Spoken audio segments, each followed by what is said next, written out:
Assalamu alaikum wa rahmatullahi wa barakatuh. This is a briefing on the news I've just read about a Yemeni missile attack into Makkah. The briefing is from www.central-mosque.com. This is simply my opinion, and everyone is entitled, and in fact I encourage for you to disagree with it. The news which is broken through, most of the news sources are quoting the National in UAE, and it says Saudi Arabia downs Houthi missile fired towards Makkah. And it said that this missile was destroyed 65 kilometers from Makkah, deep inside Saudi Arabia. The rebels said that their intended target was the international airport, while the kingdom said the missile flew towards the city of the holy city before it was intercepted. Angry Saudis soon denounced the missile attack online with messages questioning the faith of the Houthis, as other Sunni Arab leaders in the Gulf linked the attack to Shia power Iran. That's the news, and most of the other news sources for I've seen are quoting this particular news. So let's proceed and take a look at this. Now a little bit about the missile. This Yemeni missile called Vulcan 1 or Burkan 1 is a Russian Scud missile. Russians developed the Scud, originally was the Scud A in 1951. Okay, Scud B, R-17 Elbrus. This is what most Middle Eastern regimes, Iraq, Yemen, and so on, bought in high numbers from the back then USSR. Russians then, what happened is this Scud B missile, it was accurate, but it wasn't, the range of it wasn't long enough. So the Russians tried to enhance the range of it, and it was called Scud C in 1965. It wasn't really very accurate, so the Soviets never used it. Okay, the Russians then developed a Scud D from 1979 onwards, and this is the Scud D is the version which most Middle Eastern regimes and North Korea and stuff have modified.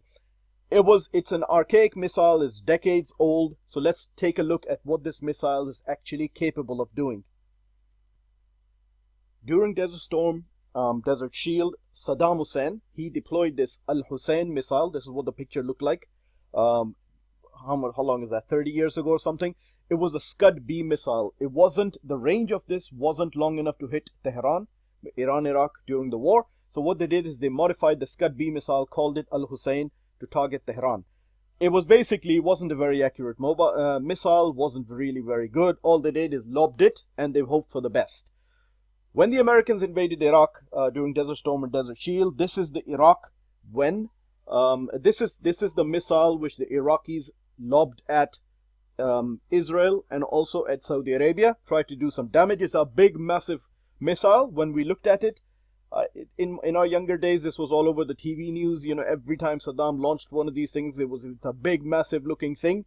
It isn't really very accurate. Accidentally, it did land in one of the US barracks, and I think it killed 20 or 30 American soldiers.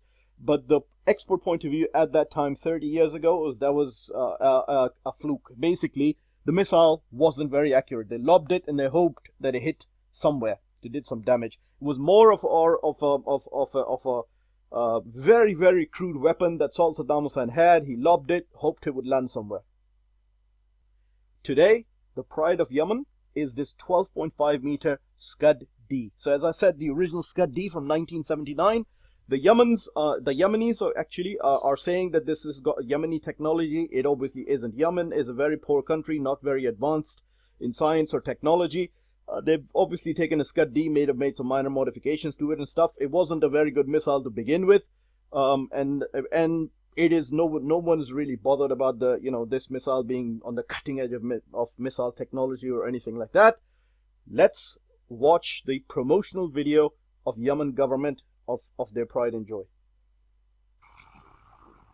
So this is the Burkan 1, which the Yemeni government, they plastered this video all over the place with the typical Middle Eastern things of death to Israel, etc. Basic Scud missile, looks gigantic.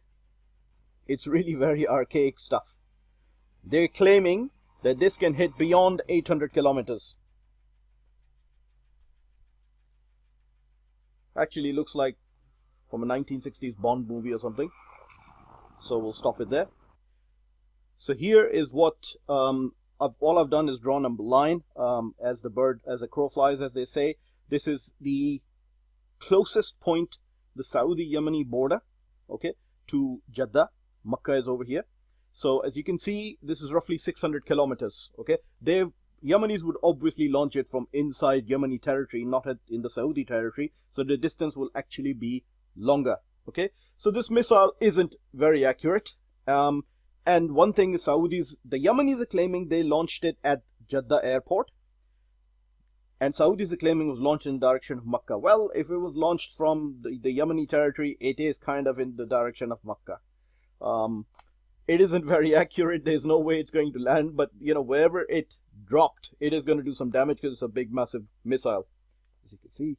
So it isn't something very accurate. It's more like you lob something and hope it hits something somewhere. Over 600 kilometers away, there isn't a possibility that this missile is going to hit its target. It's just going to land somewhere somehow. So to illustrate the point even further, I've got a picture of a missile with a menacing face on it, and it's trying to hit Makkah or Jeddah or something. No chance. It's not accurate. On the other hand, the Saudis actually have the American Patriot interceptors. This is what it looks like, and it can easily shoot down an old archaic missiles, no problem. So let's watch a video which the Saudis released some time ago of them actually shooting down one of those Burkan 1 Yemeni missiles.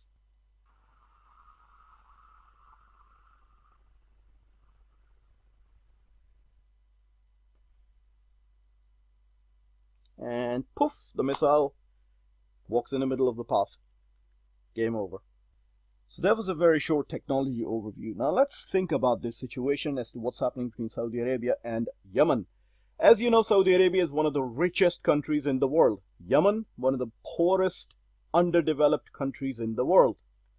Imagine Israel versus Palestine.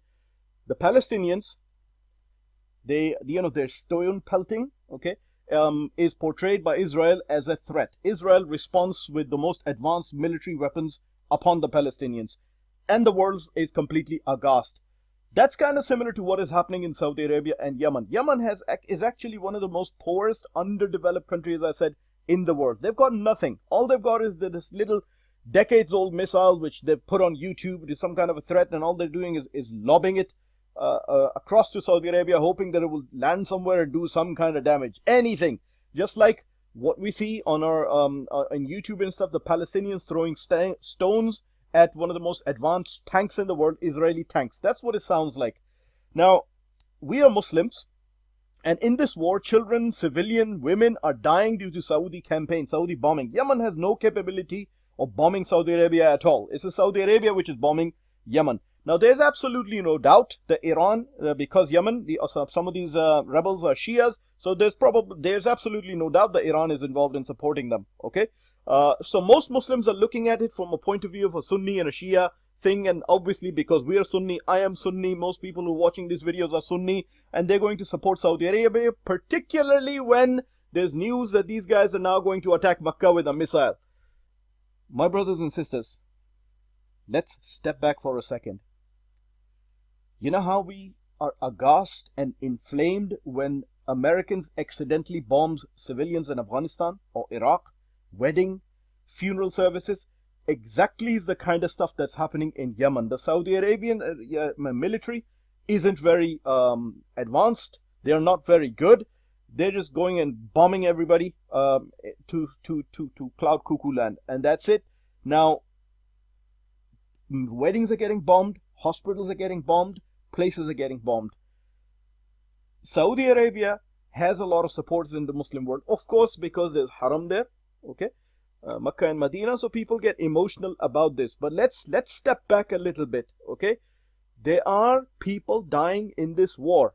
Okay, and just like the Palestinians are desperate to throw stones at Israeli tanks, Yemenis are desperate to do something, anything to actually keep the morale and appear like they're doing something. Okay, there's no chance that this missile is going to accurately hit any target inside Saudi Arabia. It isn't very good. However, it is going to land somewhere. And I'm sure the Saudis will show videos of it landing somewhere and so on.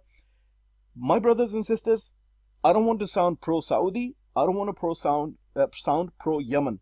What I would like you to do is step back and think about it, that if you are aghast about civilians, children, women dying in other conflict lands, then you should be aghast at these children, civilians, and women dying in Yemen.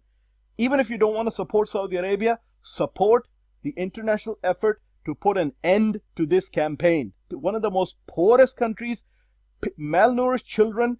The pictures coming out of Yemen are so horrendous. Some of these children are so malnourished they cannot even cry. Okay, Shias and Sunnis have doctrinal differences. You take a look at centralmosque.com, and we have discussions about the Shias. We have fatwas against the Shias. We have theological differences with the Shias, and so on and so forth. However, I do not want to see a malnourished child so malnourished that the child is unable to cry. I don't care if this child is Shia. I don't care if this child is Sunni. So let's step back a little bit from this media campaign. Believe me, in the next few days, you will hear this from masajid, from mimbars, from newspapers, from magazines all over, where the Sunnis, this will be turned into some sort of a Sunni-Shia feud. Wow, the Shia-backed Houthis are firing missiles at Makkah, and everybody's just going to go and get inflamed in emotions.